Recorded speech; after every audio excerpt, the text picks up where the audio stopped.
সাইয়েদনা মূসা আলাইহিস সালাম আল্লাহরে বললেন, আল্লাহ আল্লিমনি যিকরান, আপনি আমার এমন একটা জিকির শিখাইয়া দেন, লা ইয়ালামুহা ইল্লা আনতা ওয়া আনা, যে জিকিরটার শব্দ আপনি আর আমি ছাড়া কেউ জানবে না।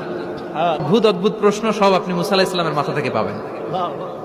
ভেরি কিউরিয়াসিটি ছিল ওনার, বিভিন্ন বিষয়ে আল্লাহরে প্রশ্ন করতেন। আল্লাহরে বললেন, আল্লাহ আল্লিমনি কালিমাতান, আল্লিমনি যিকরান লা ইয়ালামুহা ইল্লা আনতা ওয়া আনা, ও আল্লাহ এমন একটা জিকির আমারে শিখান, দিনে রাতে সব সময় এই জিকির আমি করব, আপনারে ডাকবো, কিন্তু শর্ত হলো এই জিকিরটা জানবে শুধু আপনি আর জানবো শুধু আমি, কেউ জানবে।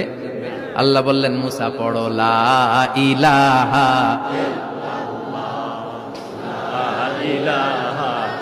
লা ইলাহা ইল্লাল্লাহু মুহাম্মাদুর রাসূলুল্লাহ সাল্লাল্লাহু। আল্লাহ বললেন, মুসা পড়ো লা ইলাহা ইল্লাল্লাহ। মুসা আলাইহিস সালাম কয়,